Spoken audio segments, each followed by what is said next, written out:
My dear brothers and sisters, welcome to another session on marriage. And today I'd like to take you through the book of the prophet Hosea, one of the most beautiful books, prophetic books that you will find. And it speaks specifically about marriage and about love. And so this is a nice book to read, and it will do you a lot of good to read the depth of God's love.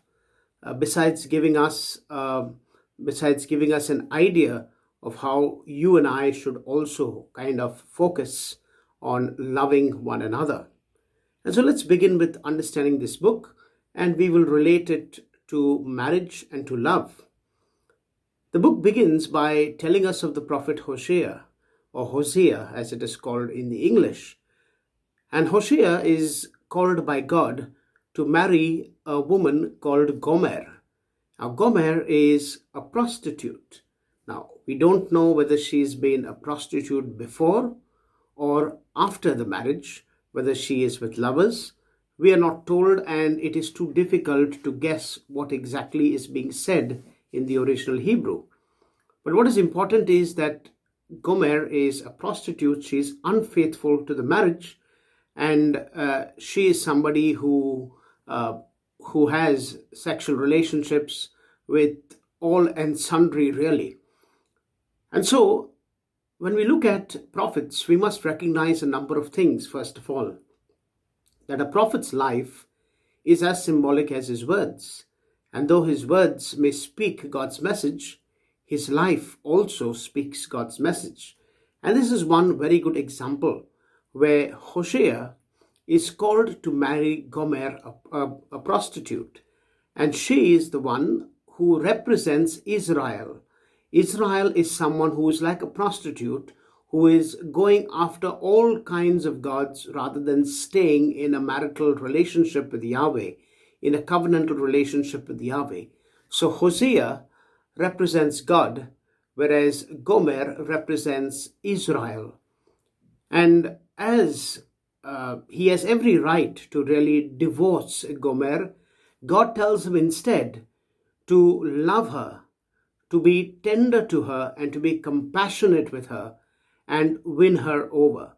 Even though she goes away, he is to go and pay all her debts to her various debtors and bring her back to himself. You and I would say this doesn't make sense. How can somebody be so humiliated? And how can someone go to this extent of doing all these kind of things and buying her back after she's gone through so much and done so many things? Well, that's exactly how God deals with us. God doesn't count our sins. He doesn't count our shortcomings and our failures. What he counts on is his love, his compassion, his tenderness towards us. And this, my dear brothers and sisters, is what the book of the prophet Hosea is about.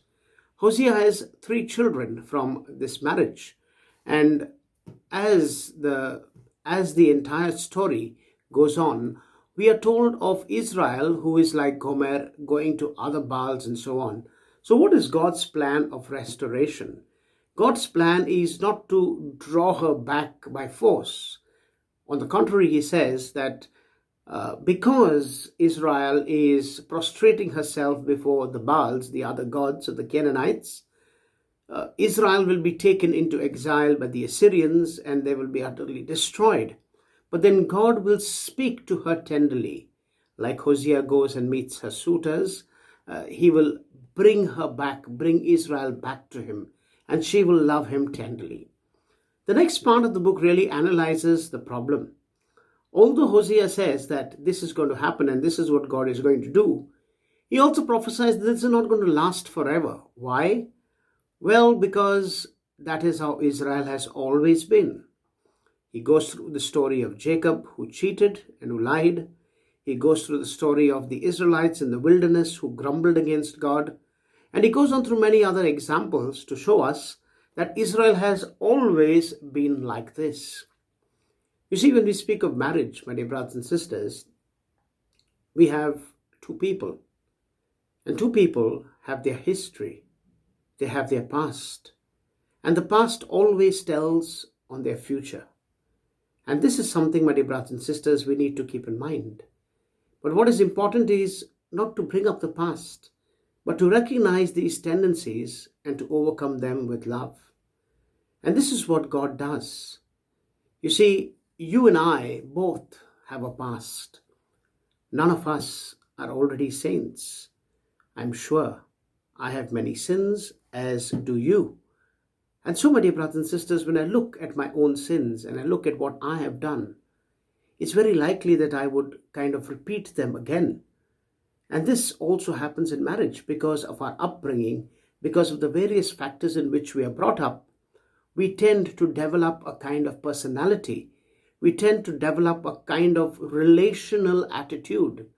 And sometimes, as many say, the people in a marriage always look at their parents and look at their marriage as something of a model of their own marriage.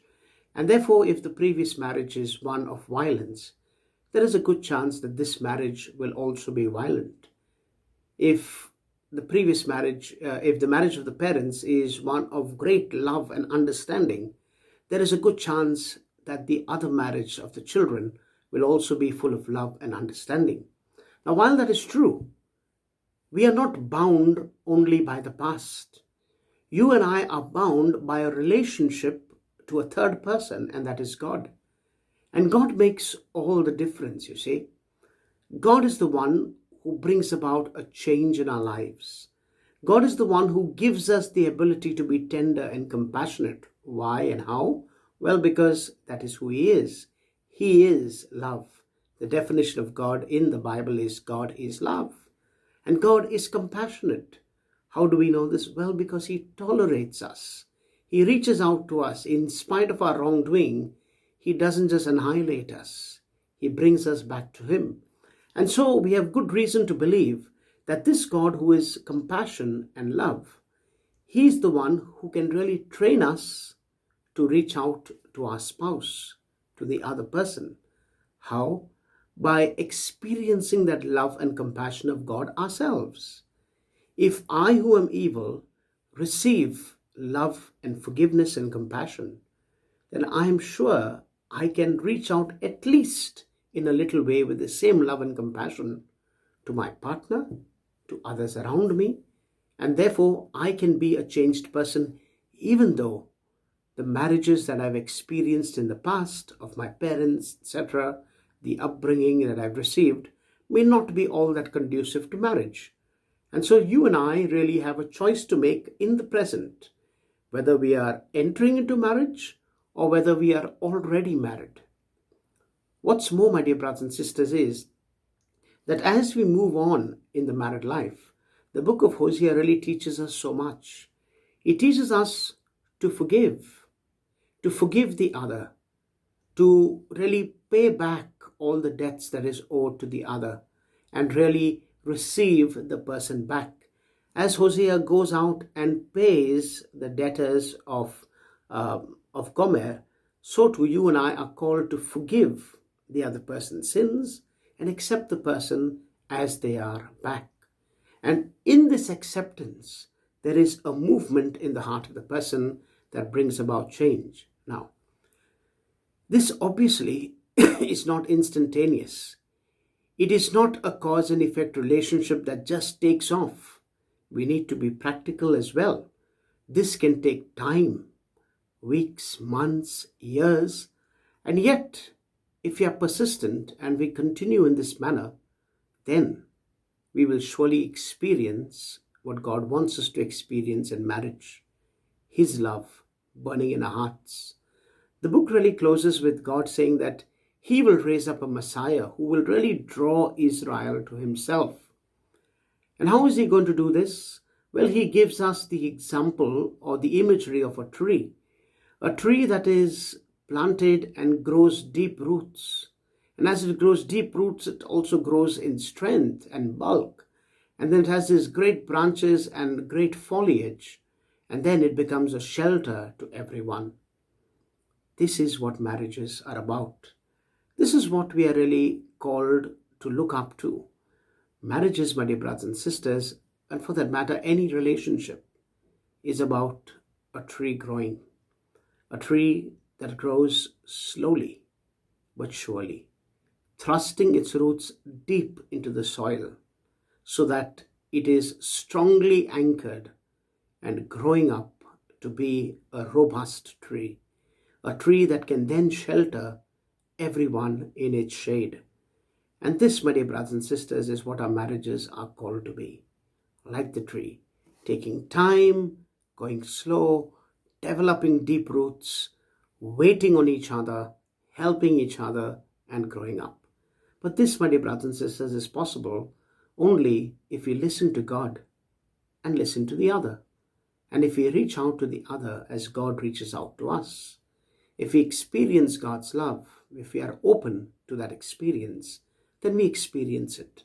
And having experienced it, we are able to really share this with others, with our spouse, with our children, and so on. And this, my dear brothers and sisters, is the recipe that Hosea gives, of course, for the whole of Israel because he's a prophet. But for you and me who are looking at marriage specifically, this is really a chance for us to delve deeper into what it means to love. You see, St. Paul, in his letter to the Corinthians, first letter to the Corinthians, chapter 13, speaks of love. The entire chapter is dedicated only to love. And he says, what is love? Love is patient. Love is kind. Love is not boastful. Love is not envious. Love doesn't rejoice in wrongdoing, but rejoices in the right, and so on. I want to invite you, my dear brothers and sisters, to copy out that chapter, 1 Corinthians 13. It's not a very long chapter. Copy it out and ask yourself, do you really love your spouse? Do you really love your family? Do you really love your children? And if you say, yes, I do, then start tick marking what you have done. Are you kind? Are you patient? Are you not jealous? Do you rejoice in what is right rather than in what is wrong? Look at that entire list each day and ask yourself which area you need to grow in. Have you been kind to your spouse, to your child? Have you been patient? Have you given of yourself more and more? And this, my dear brothers and sisters, is the way we grow. We grow in our relationship with our spouse, with our children, with our families. The book of the prophet Hosea really opens up this beautiful, beautiful kind of facade to us, where we are able to see that in spite of the difficult moments, the end is fruitful. In spite of this great painting, it's like great painting that imagine an artist comes and just starts throwing blobs of paint on the entire canvas. It doesn't make sense at the beginning, but when it is complete, you see a beautiful picture coming through. It's like a carpet. If you look at the other side of the carpet, they're full of knots and looks very ugly. But when you turn it around, you are able to see the beautiful design that is there. And this, my dear brothers and sisters, is what marriage and love is all about. Marriage and love is not about a bed of roses, but really it is about working through, tying the knots in the right places, putting the right colors in the right places, taking time to erase what is wrong, to repair what is broken, and then enabling each other to see what is good in us. The book of Hosea, among other things, gives us very, very practical ways of doing this. And this is by being honest, by being just, by not depriving people of their rights, by really reaching out. And this is what God says to Israel. He pulls up Israel through the prophet Hosea and says, you're never going to succeed really in loving unless you're honest. If you are not dishonest in your dealings, if you're not going to cheat people, etc. So if you're honest in your relationship, then your relationship will grow. But if you're dishonest, then what can you expect of that relationship? It's going to fall apart. Every relationship is built on this honesty, and much more the relationship within a marriage, where you give yourself to one another. If you are to give yourself to one another, then how can you hold back something? You have to be honest. The second thing is, if you don't prostrate yourself before the Baals, So Israel would worship other gods as opposed to worshiping Yahweh and Yahweh alone. And if you're not kind of distracted by all the things around you, men and women certainly, but also material things and so many other things like fame and fortune, if you're going to be distracted by all these things, where is the time to focus on your love? Where is the time to focus on your spouse and on your children? That is priority in a relationship. And that is what the book of Hosea brings out so beautifully, that unless you focus on Yahweh and Yahweh alone, you are always going to be distracted by the many Baals around. You're always going to prostrate yourself before so many. And that is dangerous. And this, my dear brothers and sisters, is what we are called to reflect upon. When I look at my life, at my relationship with my spouse, with my family, with my children, what are the things that I'm distracted with? Perhaps it's the gadgets I have. Perhaps it's that football game on TV or whatever else is going on TV. Perhaps it's so many other things, outdoor activities. Perhaps it's my work. And if this is going to distract me from what is essential, then how will the essential ever grow? I know it's easy for me to speak on these things. It's very difficult to actually live these out. I myself, well, I'm not married, I'm a priest. But I myself recognize that sometimes I too can be so easily distracted from my ministry by so many other things, that are seemingly important.